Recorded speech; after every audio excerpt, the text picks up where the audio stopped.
as a scholar, entrepreneur, and a leader. He is the founder, chairman, and CEO of BCT Partners, a multi-million-dollar management, technology, and policy consulting services firm based in Newark, New Jersey, that works with corporations, government agencies, and nonprofit organizations.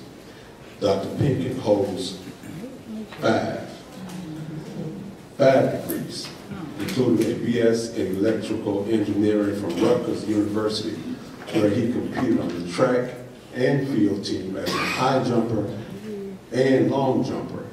He holds an MS in computer science from the University of Oxford in England, and an MS in electrical engineering, MBA, and PhD from MIT.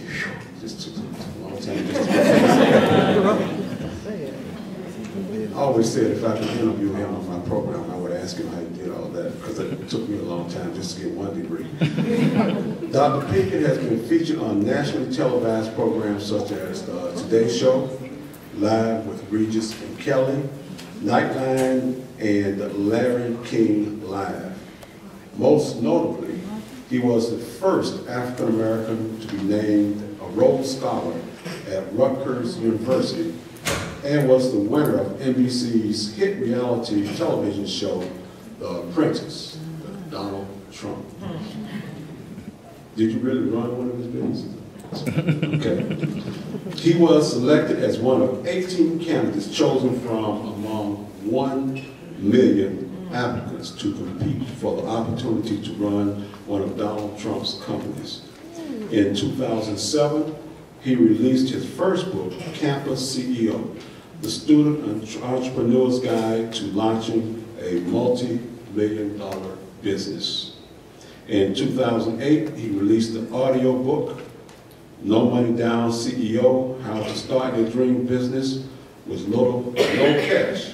Something I need to pick up and read starting this afternoon. His next book, Black Faces in White Places, will be released in 2009. Born in Philadelphia and raised in New Jersey, Dr. Pinkett attends First Baptist Church in Somerset, New Jersey, where he resides. He is happily married to his wife, Zahara, and they are both proud parents of their daughter, Amara Leslie. Dr. Pinkett firmly believes that for those from whom much is given, much is expected. So throughout his endeavors, he places great emphasis on his desire to give back to the community. Before I bring him up, I would like to also think that we should give a hand to the people who made this possible. Let's give it a hand.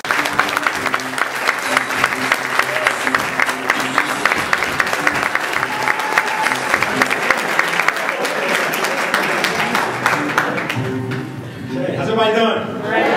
All right. It's great to be here, and I love the music. That's my favorite song. Let me begin by just first thanking God for seeing me here safely, because I came from Milwaukee and didn't know if I was going to hit my connecting flight in Charlotte, but he saw to it that I would make it here. And in that same vein, let me also apologize for my tardiness. I was hoping to be here earlier, and I know that many of you have been waiting, and so I want to begin by just recognizing that and honoring that and thanking you for your patience, thanking you for taking the time to come out this evening and supporting the library, supporting me, and supporting this program. Having said that, let me recognize quite a number of people who have been instrumental in bringing me here this evening. First to Valerie Jackson, who did the opening remarks and was very gracious in picking me up from the airport and running me over here from the airport. To Don Frierson, who did the introduction. Thank you, Don, and thank you for what you mean to this community and to the radio waves and the airwaves. Thank you to David Warren, who was the president. Thank you to the Public Relations Department here at the library for having done an outstanding job with the flyering and the advertising and the marketing of this program. And last but not least, to the sponsors, who I won't name because they've been recognized, but I thank all the sponsors who are here, both represented here this evening and also beyond. And last but certainly not least, I must thank Janice Surgener for her tireless, never-ending efforts to bring me here to Columbia. So please give her and everyone.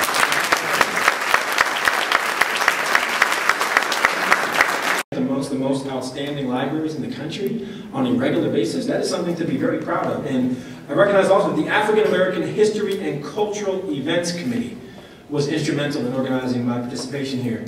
Now, the theme that I've been given, and that is the premise for this evening's event, is don't limit your possibilities. Don't limit your possibilities. And that is exactly what I'll be speaking to this evening. And in fact, the title or the theme for my remarks is the following: be a trailblazer. Don't let anything or anybody limit your possibilities. Be a trailblazer. Don't let anything or anybody limit your possibilities. That's what I'm going to talk about.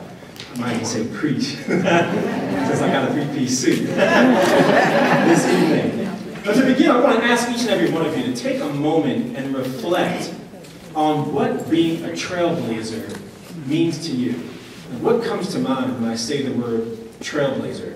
For some, being a trailblazer is a testament to what began in ancient Africa years and years ago. The pioneering accomplishments of brilliant minds like Imhotep, an astronomer, philosopher, poet, physician, architect, who was responsible for designing the step pyramid.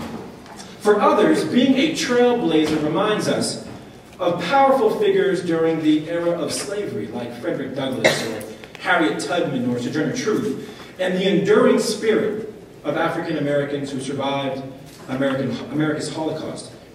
During the Jim Crow period, being a trailblazer conjures memories of heroes like Paul Robeson, like Marion McLeod Bethune, like W.E.B. Du Bois, like Booker T. Washington, who achieved greatness in the face of racial segregation, of separate but unequal, and who worked toward the elimination of barriers in economics, in politics, in public accommodations, and in housing.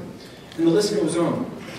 During the Civil Rights era, being a trailblazer may call forward images of people like Malcolm X, or Rosa Parks, or Coretta Scott King, who made this world a better place in the midst of protests and sit-ins and marches and police dogs and fire hoses, and put an end to legal restrictions in education and voting.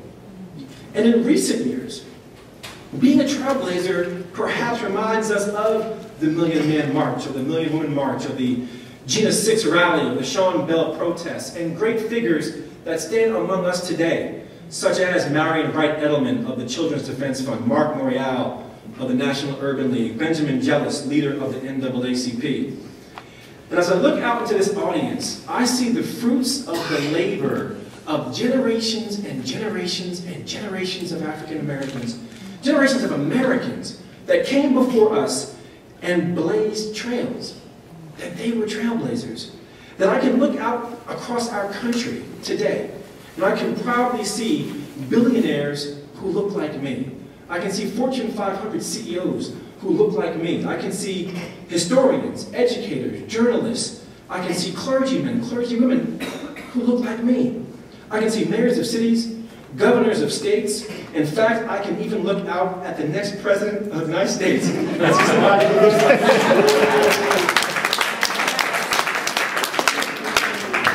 Well, actually, I'm a little darker. But if you really take the time to reflect on each and every one of these eras, you'll notice that being a trailblazer is very much like walking down a path or walking down a road. Because much like a road, blazing a trail has winds and twists and turns. Much like walking down a road, it has potholes and obstacles and speed bumps and roadblocks. And perhaps more to my remarks, being a trailblazer, like a road, often takes you places that very few people have been before, or places that nobody has ever been before.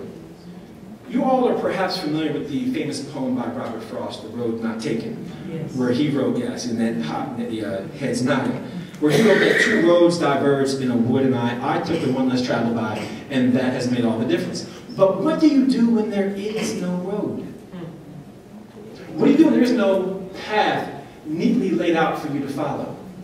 If, in order to be a trailblazer, the road less traveled must become the road never traveled, then what do you do when there is no road? Because each of us must realize that each of us, in our own unique way, is embarking on an